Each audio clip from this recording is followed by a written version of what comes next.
I posted something today and it was like, wow, wild astrology. And people are like, what do you mean? And I'm like, it's way more than I can tell you. A lot of people did get those reports from me, so you're already kind of prepared for what's going on. But collectively, it's a lot of energy in Pisces and Aries. Pisces is the end of the astrological signs. There's 12 of them. It goes Aries to Pisces. Pisces is the end, Aries is the beginning. Aries is the head, Pisces is the feet. Aries is the baby, Pisces is the retiree and the death. And so like there's a lot of stuff going on in like endings and new beginnings. Star of the show, there's a few stars. There's Neptune going into Aries, from Pisces to Aries. There's the solar eclipse in Aries. There's also Mars square Chiron, our wound, and Mars wants to take action. And so there's a lot going on. There's also Mercury and Venus retrograde going from Aries, it's in Aries and it's backtracking back into Pisces. So we have a lot going on. Today's Thursday. I feel like it's Friday. So like we haven't even kind of like jumped into like what's really going to happen, but it'll be big. This month has been big. Personally, the reason why I ask people for their rising signs all the time is that I can know what existential area of your life this energy is going to happen in. So I'll talk a lot about like collective stuff, and then you'll also figure out where this is happening to you astrologically. But like, I'm going to go over like what you should know and feel. And like I said, like this is your out. Like if you don't like realistic talk, if you are a victim, and we're all victims of stuff. I'm not discounting your experience and trauma in life, but like, it's not survivable right now. Like it's not something that we're able to like utilize to stay where we were. One of the things that comes up for me too, I wrote down a bunch of notes when I took my walk. One of the biggest things first that comes up for me, especially when it's like Neptune going into Aries, is like activism starts from within. So like before you, and again, there's a lot going on in this world, before you act, make sure that the activism starts within yourself. So activism starts from within. It doesn't start from like lighting a company that makes I'm going to say this so I don't get like shadow banned or anything, like, oh god, I don't even know if I should say that word, from like lighting electric vehicle company place on fire. Like it starts from within yourself. And so let me backtrack into like real quick before, like, first things first, I have people coming to me with like juicy 401ks and retirement plans and juicy bank accounts and juicy jobs who are coming to me and saying, Reagan, what is going on? Help me. And so when we have been taught by society to rely so heavily on those things, and then to come to find out that like your spiritual person or your spiritual beliefs are still in the background saying, I need help, that should tell you something, because we've been taught and spoon-fed that retirement is everything. And, living this certain way and pandering to like societal norms. And money is important. Money is so important. It is so important. We need it. And like, we're so lucky if you have it. Even if you have a little bit, you're lucky. Because the second part I'm going into is like, if those people are coming to me and looking for spiritual help, then that thing that you thought or were told was going to save you is not actually going to save you. Another part too is that you are so privileged to even watch a video like this or have a phone to be able to, have information, because most of the world does not live like this. So when you say, I'm worried about inflation, I'm worried about the market, I'm worried about food, I'm worried about disease or war or any of those things, you are so privileged, because most of the world lives like that normally. Most of the world, probably I would say 70-90% of the world lives like that normally. So what a privilege. And I think that's something that you should experience. So if you don't like the way that I speak, please stop watching this video. It doesn't get worse, for me, like the way that I speak. But if this is not your style, then please stop watching. Trigger warning for people who don't think the way that I think. Or open to it. So But what we're doing is, like I said, going back to activism starts from within. So like one of the things that I want to explain is like when we talk about Neptune going into Aries, we're talking about the spiritual warrior, but what does that mean? I'll give you a metaphor, just a story about what a spiritual warrior is. So we would think a spiritual warrior is, because right now Neptune's in Pisces, and Pisces is like a grandpa retiree. So like they'll say, we don't have to worry about it. Like it's a lot of passive, it's a lot of passive. It's a lot of like, if it's not my problem, like I don't really feel like I need to like worry about it. And, like that's one of the things, like it's fine. It's like nobody else's problem. Like the people right now who are like in their 70s and 80s and 90s are like, it's not our problem to like fix the world. It's like that kind of energy. And when Neptune moves into Aries, it's our problem. It's our problem. And Neptune is a planet of spirituality, fantasy, illusion, and disillusion. We've been disillusioned for a really long time, since like 2011. And what's interesting for Neptune going into Aries is really about, is about being, taking action, but what kind of action? So we're not talking about like, even though Aries, it can be aggressive, it's like what kind of action? So what we would say is activism starts from within. So like, I'm going to give an example. Say you are a person who hates a certain person, who is what is he called?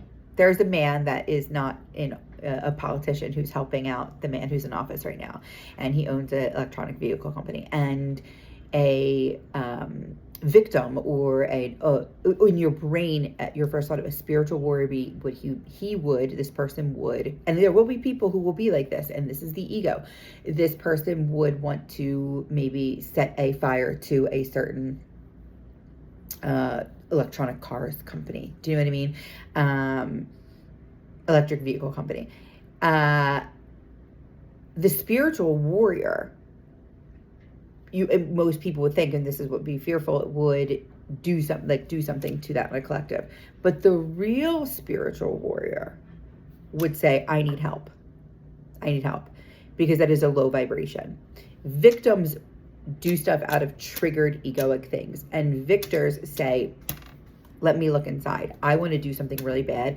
I shouldn't do that. That does not help. That lowers the vibration. That also, plays into what I'm all against. And so I would check myself in somewhere. I would go to a doctor. I would start talking to someone. I would get a therapist, because I'm so angry that I can hurt myself and other people. So it's really about looking within first. It's about doing what you need to do within first. And then, so like activism starts from within. Another thing that's really important is like embodiment. And so Neptune governs like the soul and spirituality, and Aries rules the head, but it also is more embodied. It's more active. And so we want to embody our souls. I believe that I do a really great job at embodying my soul. My soul and my body are the same. I've merged them, and I keep this like active and going and healthy in order to be able to be a good house for the soul that I believe that God gave me. A lot of people are not connected to their soul, at their body at all. It's completely different. And maybe they've never even talked to their soul or met their soul. The work that I do, I always tell people, is like, I have a really deep connection with my soul. So my soul can talk to your soul. You might not be able to talk to your soul in a way that I can translate it. I'm a medium. So I talk to my soul talks to your soul. And then when people say like, how did you know that? How did it come out of your mouth? Like, I don't understand how you knew that. It's because my soul talks to your soul, but my soul, because I can talk to my soul, it comes out of my mouth and it's translated to you.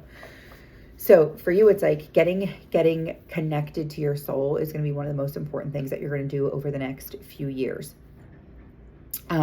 Soulful connections, being able to be spiritually aligned, listening to your soul. What do you have to say? What goes on there? A lot of people aren't connected to it. So spiritual embodiment is going to be, the most important thing over the next few years. I'm trying to look at like when I took a walk, what are the things I wrote down? Spirituality is more of your retirement plan than your money. Obviously money can go hand in hand with it, but like spirituality is your retirement plan. How to be able to navigate this. Because when we leave our body, we are our soul, like our soul is eternal and infinite. So you don't want to jolt. Like a lot of times people is like the death thing is such a jolt for people because they don't know their soul. Whereas I have prepared myself over the past 10 years of my spiritual journey to be prepared for death, which is why religion was created. I took religion in college, and religion was created for community because of fear of death, or what is this? And so, it's one of those things where like I decided I wanted to do it without religion, because then people found out that it was easy to control people through this. So then religion started and they got crazy, some of them.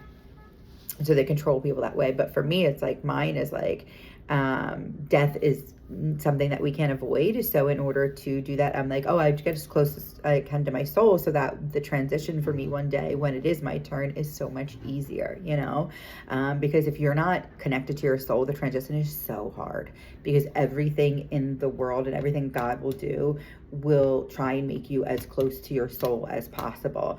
And that's what all these lessons are. Every lesson you have is trying to get you closer to your soul. Are you getting the lesson? Are you getting the answer? For me, one of the things was like, I listened to my soul. My soul told me to move to Miami. I don't know why, but I know why, but like my soul told me to leave this marriage. My soul told me to do this thing. My soul told me to start this business. My soul told me all these things, and it aligned. So alignment is your greatest, is where it was what you're shooting for. It's what we're all shooting for. Trying to think of like anything else I want to talk about. Extroversion is going to be on the rise, and I say this not in a way of like I'm more an introvert, like I say I'm a social introvert, but like extroversion is right. A lot of people, so not all extroverts are bad people, but most bad people are extroverts. So if you're an introvert, you need to get and take up some space in places outside of your home or your bed or your whatever. Also, drinking and drugs. Bye. We are not using them to disassociate anymore. Neptune and Pisces made it really easy for people to disassociate. We are not disassociating anymore. Drugs and drinking. Now, if you like psilocybin, if you like a cocktail here or there, like I get that. If you like the tonic or the spiritual or whatever it is, cool. If mushrooms are helping you and some sort of like medicine is helping you, that's great. But like, there's nothing more spiritual and wild to be sober during this period of time. So like, stop with the drinking, stop with the drugs, try and lessen that. It's not going to function in that way, especially with Pluto and Aquarius. It's not going to work. I'm trying to think of what else I can tell. With Venus and Mercury retrograde, your values, the way that you process information is going to be under attack. And so is your values are going to be under attack. So like, you're going to start rethinking, especially with going back and forth with Pisces and Aries. So they went through Pisces in the shadow period, went at Aries, both planets.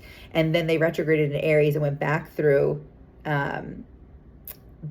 backtrack through Aries and then back over into Pisces, and then they'll stop and go direct in Pisces and go through Pisces and Aries again. I always say that retrogrades are like, if you think of it like, you think of like Mercury retrograde, the thinking like what I always say, like think of Mercury retrograde as like you're a person and you leave your house and you're going to the bus stop. And when you go to the bus stop, you like realize at the bus stop, this is your normal route. You forgot your umbrella because it's going to rain that day. So then what you do is you backtrack over the same thing. So you're like, here's your thought patterns when you get to the bus stop the first time. And then in the bus stop, you remember you forgot your umbrella. So then what's your brain thinking about on the way back? Am I an idiot? Should I have two umbrellas? Should I have it work? Should I not have one? Should I whatever, blah, blah.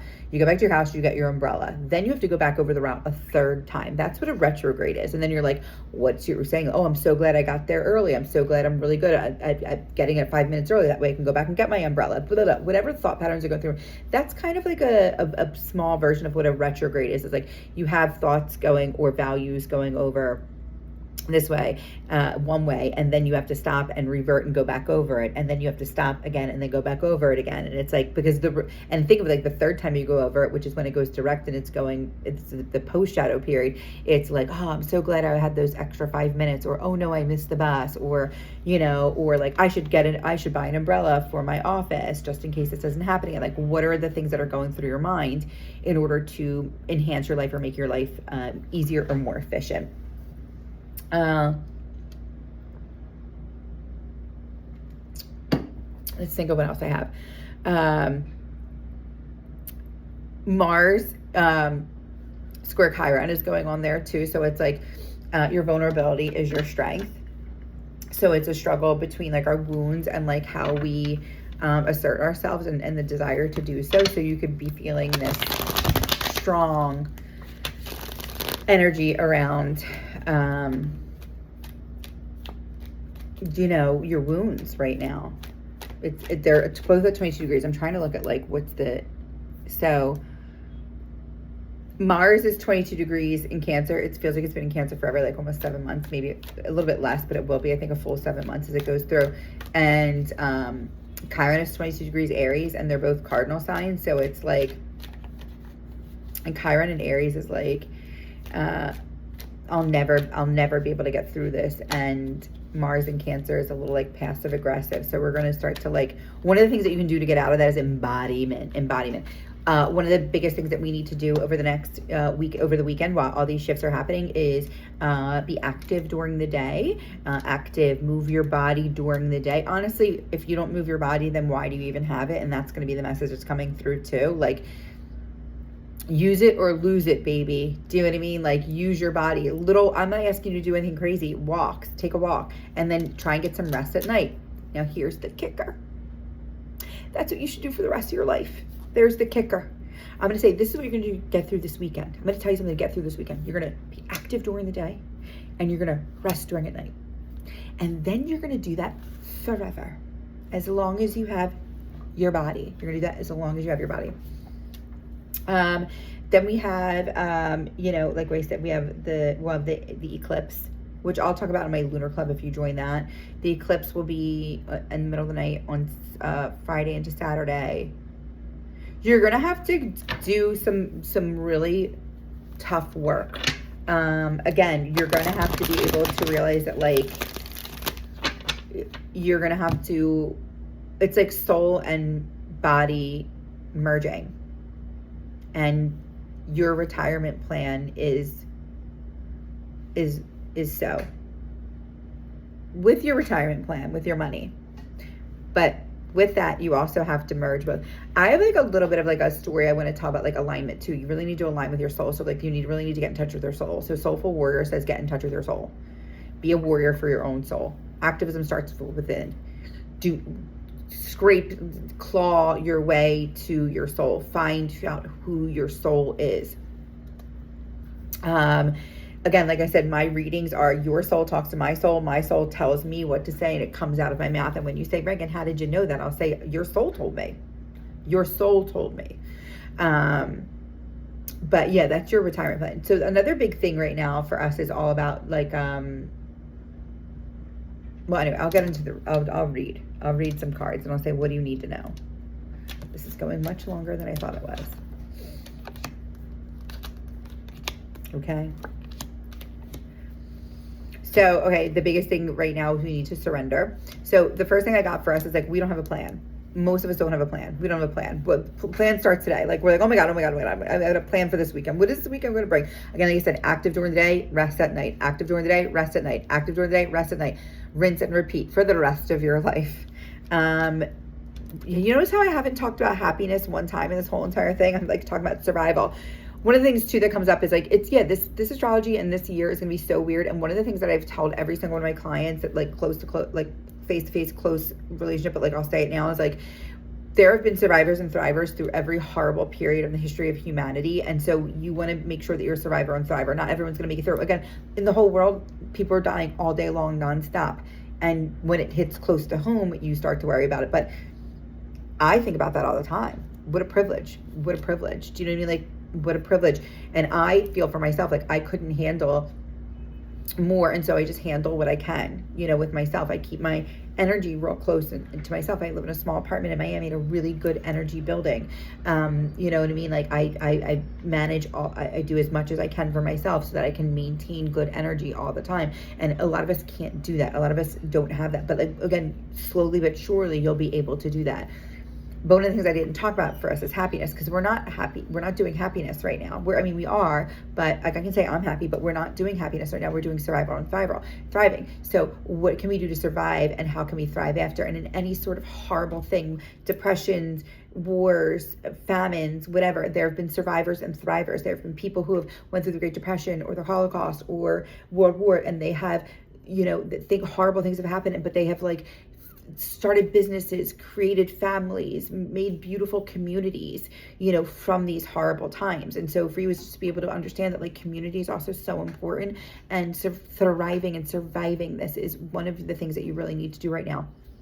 And part of that is that like you're using your energy for, so unprepared. How do we survive and thrive this?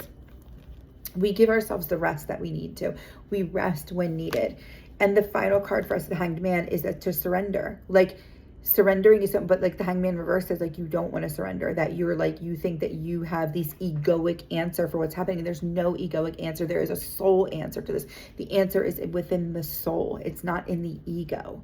So that's why spiritual people and the spiritual life, and we don't say this in a woo-woo victim, spiritual, disconnected life. We say this in a very connected, like, how do my soul and my body become one?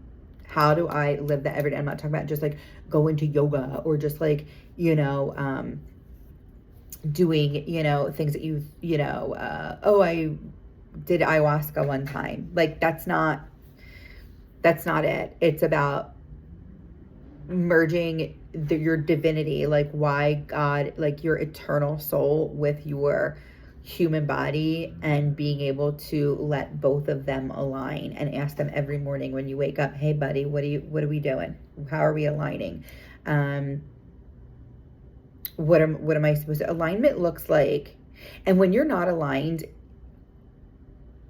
actual like everyday human experiences are so much harder. I'll give you an example before I go. Okay, so I'm almost into like 20 minutes. I'll give you an example of like misalignment. So like, let's say, and this is going to be a tough example, but like it's going to make sense. So say you're like a woman in your 60s and you married a guy and you had children. And you lived in the same neighborhood that you grew up in, and your husband passes away, say of a horrible cancer, and you're brokenhearted and it's horrible, and you're like can't move on, and you're like so sad, and you're whatever, blah blah. And like that is going to be hard and heartbreaking and terrible, but also like that is a part of life. What if that woman, when she was her whole life, 15, 16, 17, was meant to be like a famous painter or a famous artist and was supposed to follow her dream and live in Spain or live in France and do whatever. But instead she like married Bob, who lived down the street from her. Her experience as like in sadness is going to be more profound. Not because like she, again, we've been spoon fed this style of life, like marry the guy down the street, have children, do this, that, the other thing, which is fine. I'm not saying this is wrong, but the experience of someone going through the pain of like losing a loved one, but then also on top of it, losing that loved one wasn't aligned with your path. Your path was more aligned to like be an artist in like Spain or France or something like that, is like there's extra pain. And so a lot of times when people experience life things that comes off so extremely painful and you see them in such an extreme pain, it has more to do with the misalignment of the soul and where this person was supposed to take the alignment of their human body to their soul than it is the actual thing. And when people live more aligned, human tragedies or hard things are a lot easier because you're only dealing with the one thing in spirit, but you're also dealing with the other part of being like, well, I know my soul's aligned, so like this feels. But when you're dealing with something so hard, you see so many people moving through normal things that happen in life, which is death, disease.